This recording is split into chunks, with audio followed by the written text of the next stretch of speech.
The idea that nutrition is involved in brain aging and may be beneficial. The main studies that have been done so far, the finger study and the ongoing work with the Mediterranean diet in mind, and the emphasis has been on omega-3 fatty acids, B vitamins, and reduced sugar intake. What I want to share with you today is that these are I'll just put my pointer back on, that these nutrients are an important part of brain development, an important part of brain function. But what I want to share with you is that one of the components that's been somewhat overlooked, I would say, is that energy requirements change with aging, and we'll talk about that today. So the classical situation is that we know there's a problem with brain energy metabolism in Alzheimer's disease. It's been one of the early company starts early. It's a significant issue, and it's been well known for over 40 years. So if we look at a PET scan of a normal brain, and we see this distribution of orange and reddish color, it indicates glucose uptake by the active tissue of the brain, and is not in the ventricles. And this represents a demand for energy of glucose primarily of 100 to 125 grams per day. If we look at the Alzheimer brain under the same circumstances, you see these big areas above the ears, the parietal cortex, which have a marked deficit in glucose uptake. And this represents in mild cognitive impairment a problem of about 10%, and in Alzheimer's disease, near the beginning of the disease, about 20%, and as the disease progresses, up to 40%. So 40% of 100 grams is 40 grams a day of glucose that's not getting into the brain, which is quite a significant deficit. The way this has been interpreted is that it's the cart in the cart and horse type of situation. But I put three little dots there for a reason. So what we're looking at is the problem here in the parietal cortex compared to what we see more in the frontal cortex. And the perception has been that Alzheimer's disease starts with the neuropathology and the cell deterioration, cell death, and this leads to cognitive decline. And this leads to lower brain energy uptake, lower brain glucose uptake. So that by far the dominant view has been that it's a consequence of the disease. Well, it may be the horse, it may be the horse as well, or the cart, whichever one you want, in the sense that there is important evidence that I'll show you on the next slide, showing that the problem with glucose uptake in the brain actually starts before cognitive decline. And so that you're contributing to an energy deficit, which may be contributing to the neuropathology and the cognitive decline, and eventually you might be setting up a vicious cycle. So what is the evidence that there's a problem in people at risk of Alzheimer's disease? Well, people that are over 60 years old have, in general, almost everyone has a lower brain glucose uptake. People with a family history of Alzheimer's disease in their 60s, people with insulin resistance as young as 25 years old, and I'm going to come back to this at the end of my talk.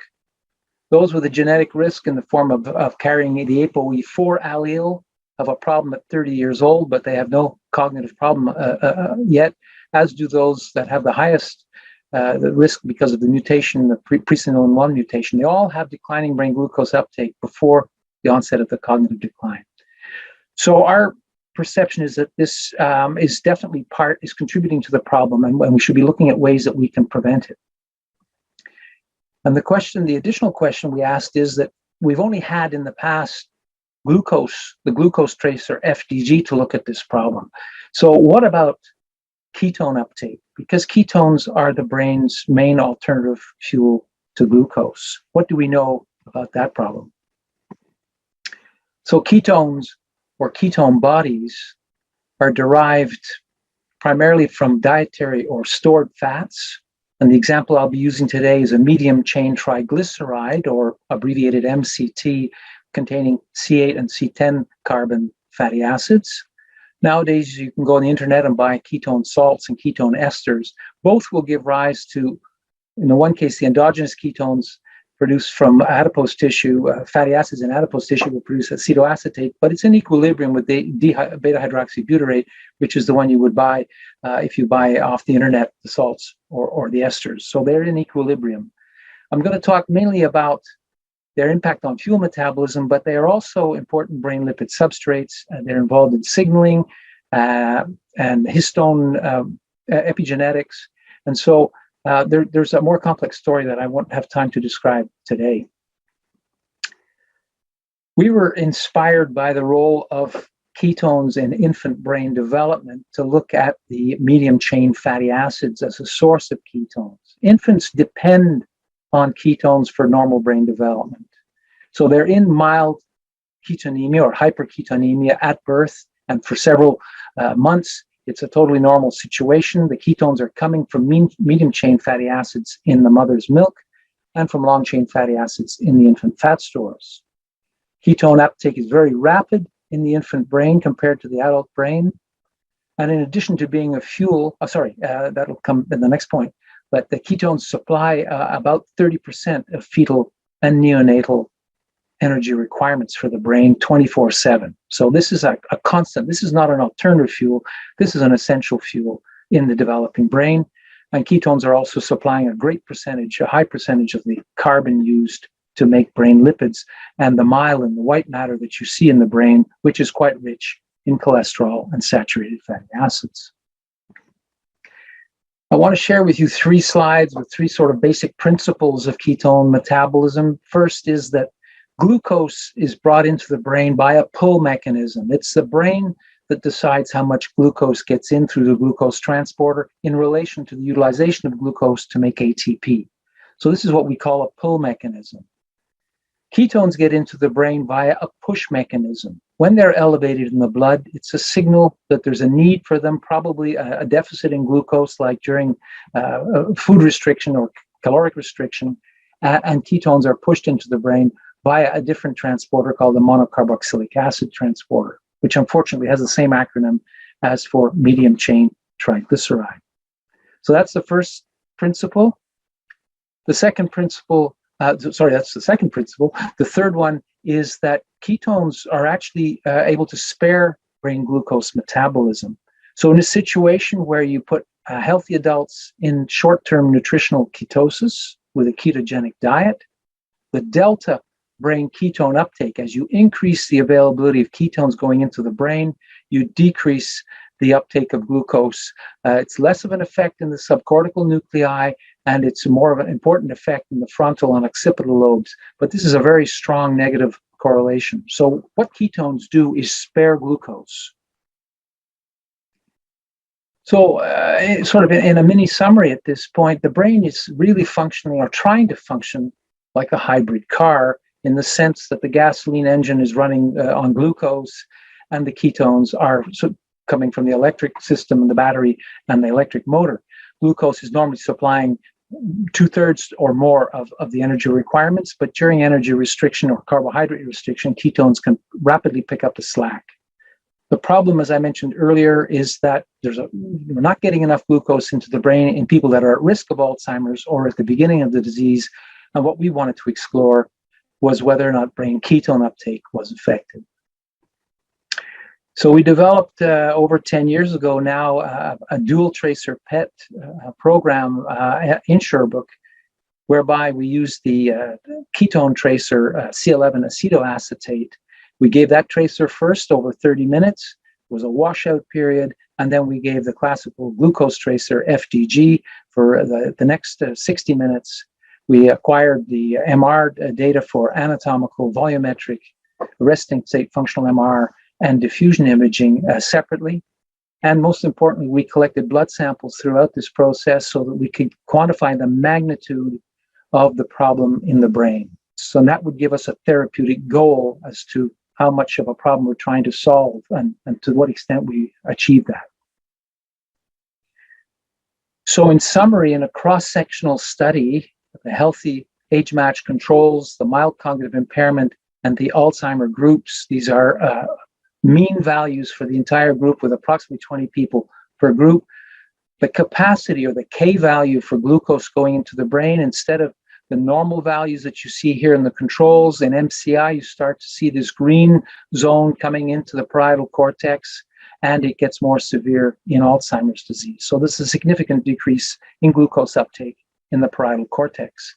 This has been known and shown in thousands of patients now, so our patients in Sherbrooke were no different than anybody else's. What we were able to show at the same time, however, is that ketone uptake by the brain did not decrease across these three groups. The values start out lower because in people consuming 50 to 60% of calories as carbohydrate, ketones are definitely a secondary fuel, so their uptake values are lower than the glucose values, which are up in the orange here. But most importantly, they do not decrease in MCI. And in fact, in some individuals, we saw quite a significant increase in the capacity to transport ketones into the brain from the blood in Alzheimer's disease, suggesting that there was some sort of a craving, an energy deficit that the brain was trying to compensate for by activating ketone transport. So this led to us doing the study we call BENEFIC, which has been on the clinical trials website for some time now. It's been completed. Our last paper came out this year, and it was started in 2015. It was done in two phases. The first phase was done with Alzheimer's Association funding, in which we did the brain imaging I've just described and the cognitive evaluation. We did a 6-month intervention, did the imaging again afterwards, and the cognitive evaluation afterwards. In the second phase of the study, with support from Nestlé Health Science, we dropped the imaging because a number of participants were less interested to be involved in that, and we did a metabolic evaluation, which I'll show you. Again, they went through the same intervention with exactly the same treatment and the metabolic study and cognitive evaluation at the end. So we had a completed 39 people on the active treatment and 43 people on the placebo. The active was the same MCT medium chain triglyceride with a ketogenic component, C8 and C12, providing 30 grams, so 15 grams twice a day. And the placebo was a high oleic acid sunflower oil, which was not ketogenic, exactly the same volume, organically, leptically indistinguishable, a drink that we developed in Sherbrooke and used throughout this study. The demographics were that basically you'll see there's no difference in the male-female ratio, the ApoE, the age, education, global depression score, physical activity, cognitive evaluation, and in some other parameters that might be relevant. And these were a mixed amnestic and non-amnestic MCI population, most of whom had a memory deficit, but not all. So the first question we wanted to ask and answer was, when we give a ketogenic supplement over 6 months, is the body able to actually produce ketones from it over that period of time? And this graph on the left shows that indeed over 4 hours, the rise in ketones is equivalent afterwards, in fact, slightly greater, although not statistically, after the 6-month treatment period than at the beginning. So the capacity to produce ketones when you are provided with an oral dose of ketogenic MCT still persists. It doesn't sort of wash out.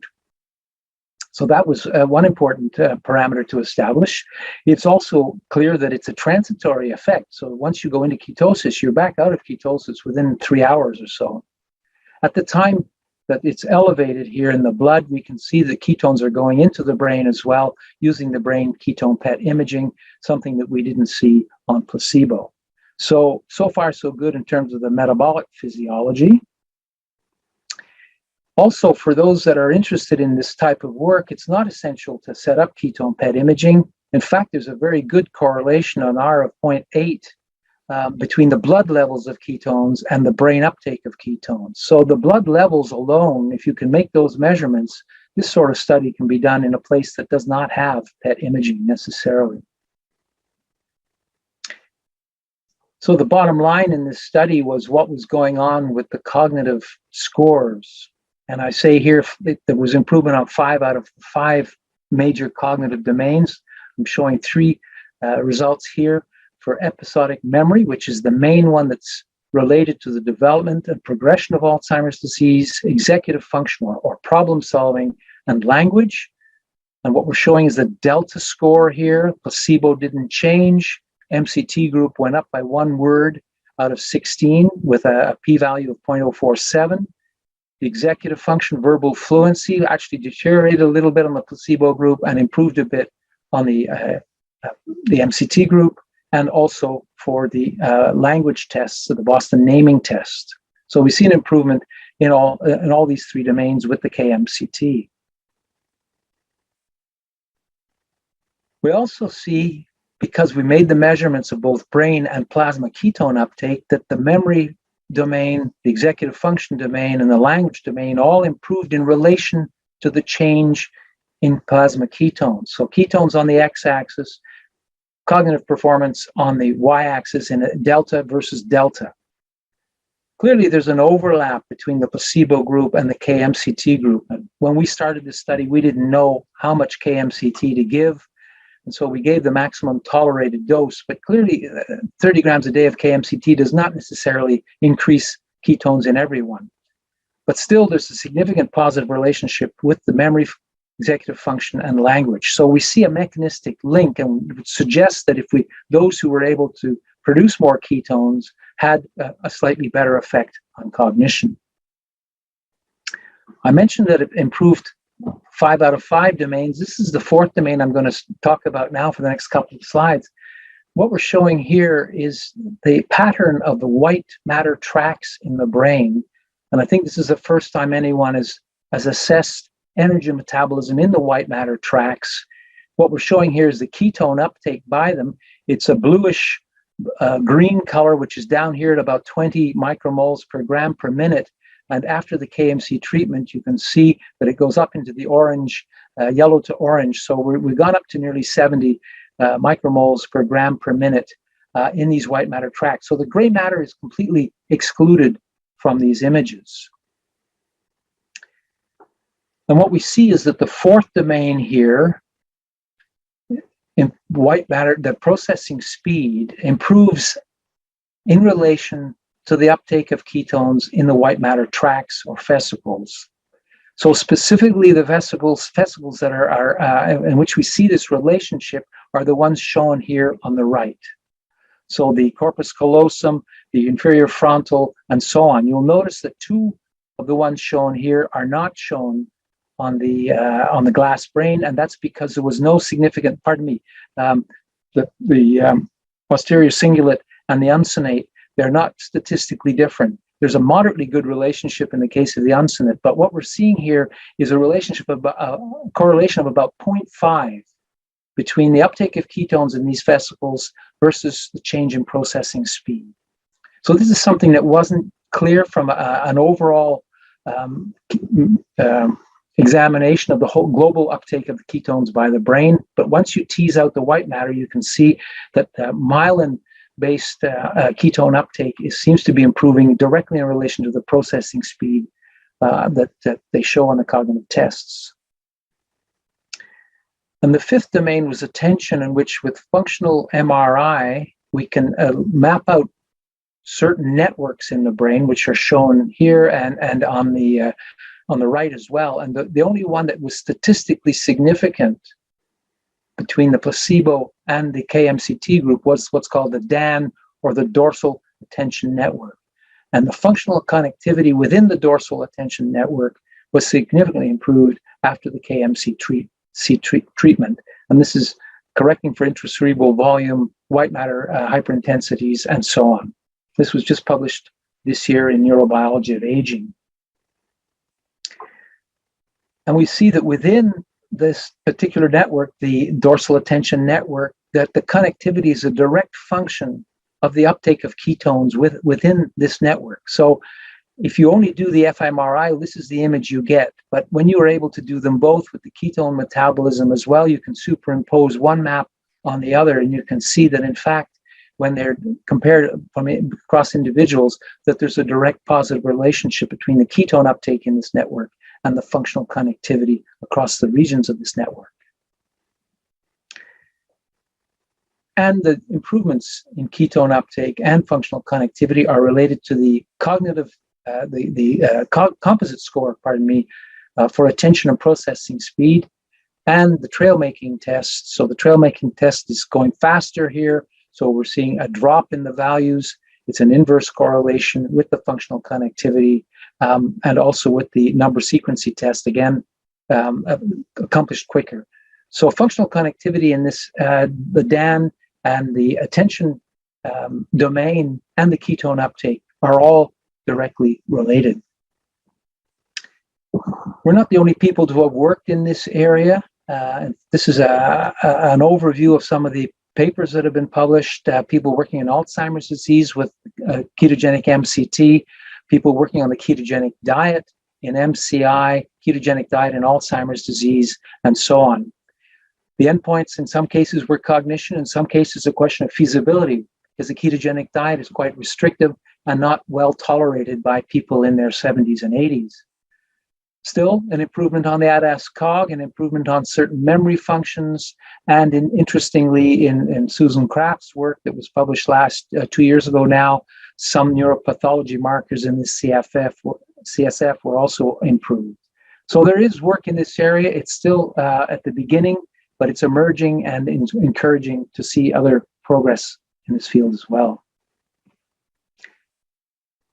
So when we look at what's going on with this vicious cycle, I would say that the brain energy deficit is a correctable determinant of Alzheimer's disease. The problem is pre-existing, but it's glucose specific. That's still a big problem. It's still a very important restriction for the brain, but at least there's a way out. And this is contributing to the neuropathology. It's contributing to the cognitive symptoms. The cognitive decline and the synaptic degeneration are causing a worsening of the brain energy deficit. The neuropathology is probably worsening the brain energy deficit as well. And so this becomes a vicious cycle that we seem to be able to interrupt early in the disease during MCI. Whether we can interrupt it later in the disease, it may be possible. If it's possible, it's the logistical aspects of making it work that are a big challenge right now. So this is the optimistic side of it, that this is a correctable determinant of Alzheimer's disease. There is still, however, a black cloud looming over us, and it relates to the talk that was just given by Claudine and Sylvia, and that is that in women, and it's just an example. I'm sure this is the same problem with men with insulin resistance. But we looked at women with polycystic ovary syndrome, 24 years old, actually with a normal BMI. Typically, women with polycystic ovary tend to be overweight, but these were normal BMIs. They had, at this age, already a mild deficit in working memory, and they had a 10% decline in glucose uptake in the parietal cortex in green, in the temporal cortex in blue, and even higher decline in the frontal cortex here in red. This decline is typical of Alzheimer's disease, and this decline is typical of aging. So what it suggests is that insulin resistance in individuals as young as 24 years old causes a sort of premature metabolic aging of the brain. Again, I repeat that we studied women because we had information on their insulin resistance, but I've no doubt this problem is equally prevalent in young men with insulin resistance as well. So the dark cloud on this is that insulin resistance is not restricted to the elderly. It's very prevalent, unfortunately, in younger adults, middle-aged adults, and even in adolescents, and it's going to be a problem that's going to confront the treatment of Alzheimer's disease into the future. So I'd like to wrap up by just giving you an overview of this, my talk. First of all, I think it's important to realize the problem with brain energy metabolism is not simply a consequence of the disease. I provocatively said, is it the cart or the horse? In fact, I think it's probably both, but it is there early in the disease and it contributes to a vicious cycle. Our data have been confirmed by gene expression analysis published by Sato et al. In Alzheimer's and Dementia last year, so I'm quite certain that this is not a specific effect that we can see on PET imaging that is somehow artifactual, but is rather can be confirmed by other types of analyses. Whether or not we can see it on imaging, clearly the results on cognition are encouraging in mild cognitive impairment, so there is a beneficial effect that seems to be related to the dose of ketones that are available. And a drink based on our formulation has now been launched and is available primarily in Europe at the moment under the name Brain Expert. Ketones may all be involved in slowing down the disease progression, the neuropathology. This remains to be confirmed, but it's a possibility that it deserves further research. And it's important to realize that insulin resistance is probably contributing to this problem, and it may be affecting brain glucose uptake. It is certainly, and it's certainly independent of age. So if we've got any aspirations to try and delay or treat or prevent Alzheimer's disease with lifestyle interventions, I think ketones are going to be part of the solution, but we're going to have to improve insulin sensitivity, and this means reducing carbohydrate intake and increasing exercise, and this needs to be further studied in larger, longer RCTs. So thank you very much.